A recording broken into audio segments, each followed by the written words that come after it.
मेरे को इस नेटवर्क मार्केटिंग में 5.25 साल के आसपास ही हुआ है। अच्छा, ओके। हाँ, कोई ज़्यादा लंबा समय मैंने व्यतीत नहीं किया है अभी। 5.25 साल के अंदर ही मैं यहाँ तक पहुँच पाया हूँ और ये मेरे लिए बहुत ही सौभाग्य की बात है कि मुझे 5.25 साल के अंदर ही मुझे एक इंडिया के बहुत famous channel chat with Surendra बस पे मुझे आने का मौका मिला है। ये मेरे जैसे व्यक्ति के लिए तो बहुत ही बड़ी बात है।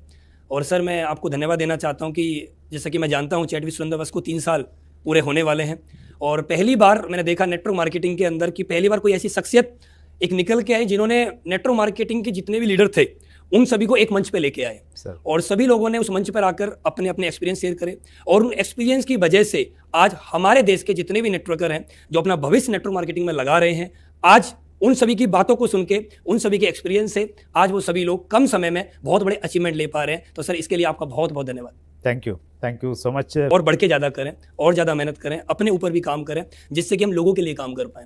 मेरा ऐसा मानना है सर, नेटवर्क मार्केटिंग के अंदर जो भी कोई लीडर होता है, चाहे वो मैं हूँ चाहे वो कोई भी व्यक्ति हो, नेटवर्क मार्केटिंग के अंदर जब स्टार्टिंग में कोई व्यक्ति आता है तो कुछ साल शुरुआत के दिनों में तो वो अपने लिए काम करता है, लेकिन उसके बाद वो लोगों के लिए काम करता है। नेटवर्क मार्केटिंग के अंदर मैं देखना चाहता हूँ और मैंने देखा भी है कि नेटवर्कर का जो जीवन होता है ना, वो अपना नहीं है, वो लोगों के लिए हो जाता है। तो ये लोगों का प्यार ही है जिसकी वजह से हम लोग अपने परिवार को कम समय देकर लोगों को ज़्यादा समय देते हैं। तो सभी साथियों का बहुत बहुत धन्यवाद। और एक भाई ने बीच में एक बात बोली थी, जैसा कि आप पढ़ रहे थे कि मेरे आने से इस चैनल की शोभा बढ़ेगी, ऐसा नहीं है। इस चैनल की शोभा तो ऑलरेडी बढ़ चुकी है।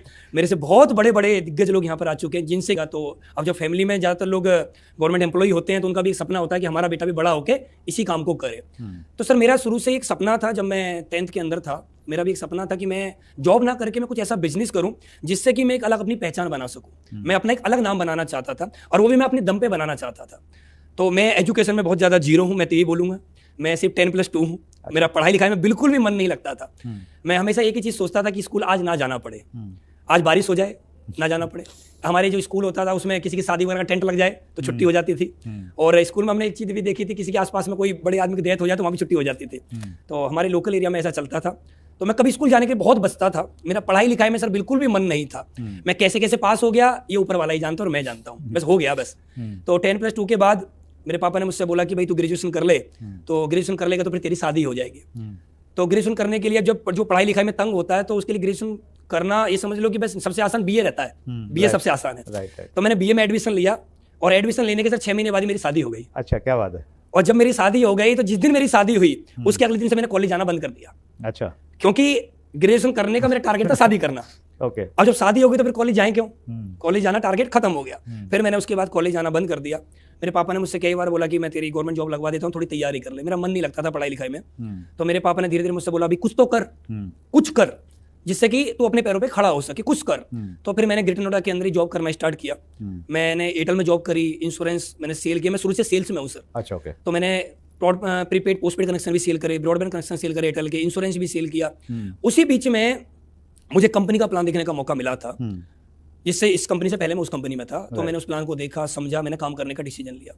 और जब मैंने काम करने का डिसीजन लिया तो मुझे बहुत सारी चीजें वहां पर अच्छी लगी, बहुत सारी चीजें मुझे पसंद आई।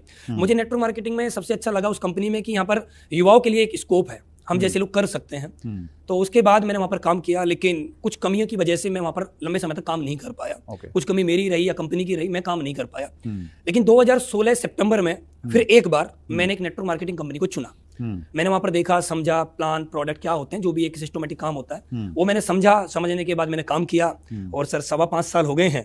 5.25 साल में का सफर मेरे हिसाब से बहुत छोटा सा ही सफर होता है सर। और 5.25 साल में मैं आप तक पहुंच पाया, ये मेरे लिए सबसे बड़ा अचीवमेंट है। किसी ने ये भी लिखा है कि आप कितनी गाड़ियों का काफिला आप करना चाहते हैं, तो आपकी गाड़ियों की बहुत चर्चा हो रही है आजकल। Thank you sir, thank you.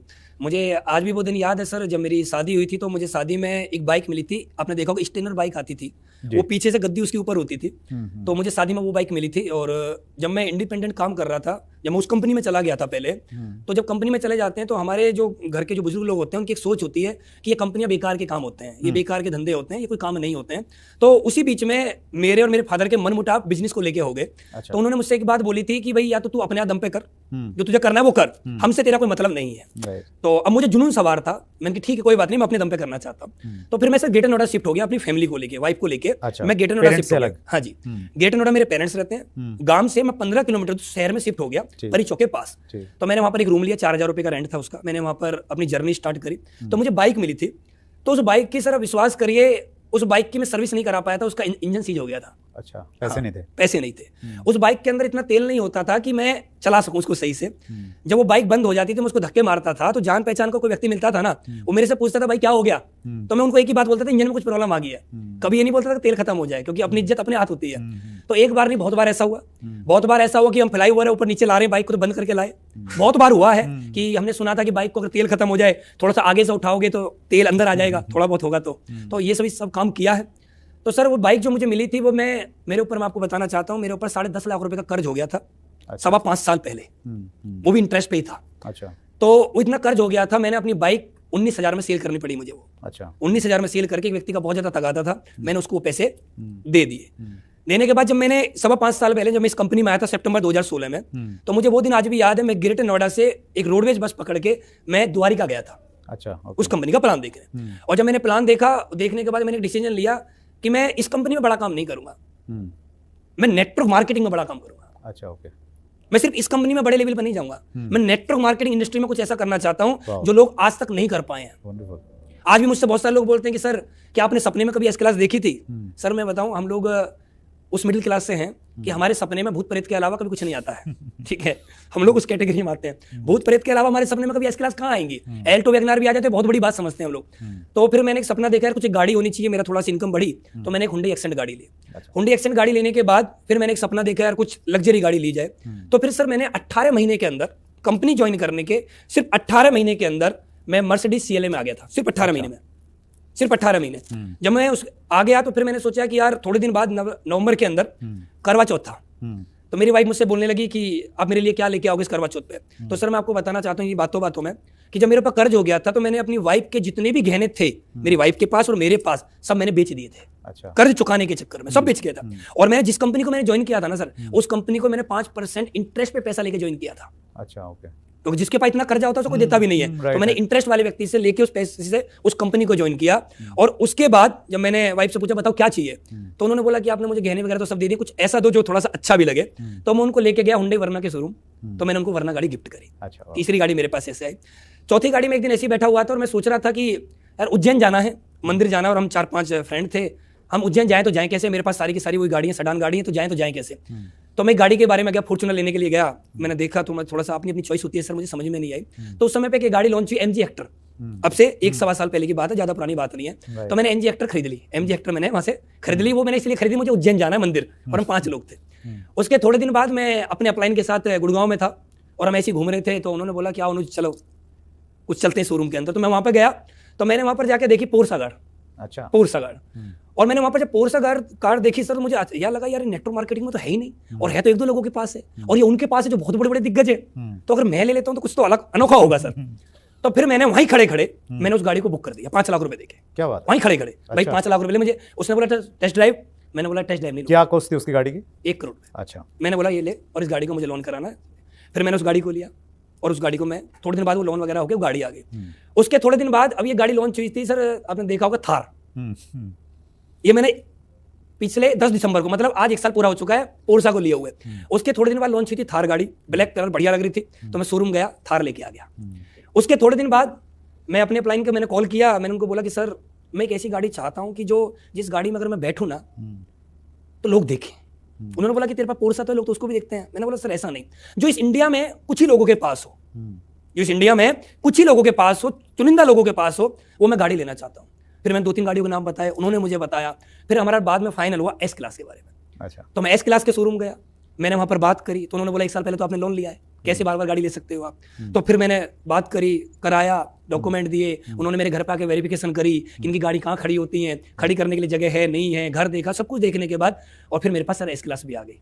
अब सोचने वाली बात है कि मेरी उम्र में S क्लास में आना, तो मैं तो एक ही बात बोलूंगा, ये कीर्तिमान ही है सर, किस्मत खुल गई। तो ये जो गाड़ियां आप पुरानी सेल करते रहे? नहीं, सातों के सातों गाड़ी मेरे पास है। अच्छा, सातों गाड़ी? हाँ, मैं सेल नहीं करना चाहता और ना मैं सेल करूंगा। तो घर भी इतना बड़ा बनाना पड़ेगा फिर कि 7 गाड़ियां आ जाएं उसमें? वो सर हो ही जाता है अरेंजमेंट, पार्किंग इधर उधर कर ही लेते हैं। तो गाड़ियों का आपको शौक है या आपने मतलब इतनी गाड़ी जनरली लेते नहीं है? कोई नहीं लेता, मेरा सर शौक है। और लोग और काम भी करते हैं लेकिन सक्सेस नहीं हो पाते सभी लोग। तो जो यूथ स्पेशली डायरेक्ट सेलिंग में काम करना चाहता है, बड़े सपने हैं उनके भी, उनको क्या आप मैसेज देना चाहेंगे, वो कैसे सक्सेस हो सकते हैं? देखिए सर, यूथ के बारे में मैं एक ही बात बोलना चाहूँगा, हमारे देश के अंदर 15 साल से लेकर 24 साल के जितने भी हमारे यंगस्टर होते हैं वो कम, हमारे इंडिया में जो पॉपुलेशन है लगभग 18% के आसपास की है। आज भी हम ये देखते हैं कि हमारे जो देश के युवा है ना, वो अपने दम पे काम नहीं करना चाहते हैं। वो काम करना चाहते हैं अपनी पीढ़ियों के दम पे, अपने पिताजी के दम पे, दादाजी के दम पे काम करना चाहते हैं। मेरा ऐसा मानना है कि अगर आप 18 साल के हो चुके हैं और देश ने, हमारी गवर्नमेंट ने हमको वोट डालने का अधिकार भी दे दिया है, तो हमारी सेल्फ रिस्पॉन्सिबिलिटी बनती है कि हम एक जिम्मेदारी लें और अपना भविष्य खुद अपने हाथों से लिखें। आज की डेट में मैं लोगों को देखता हूं कि 18 साल के हो गए, 20 साल के हो गए, 25 साल के हो गए, 30 साल के हो गए, आज भी वो स्टडी कर रहे हैं। स्टडी करना गलत नहीं है, आदमी को पढ़ाई लिखाई करना बहुत जरूरी है, उनका मन है तो करना चाहिए। लेकिन मेरा ऐसा मानना है कि लोगों को नेटवर्क मार्केटिंग में ना पार्ट टाइम करनी चाहिए।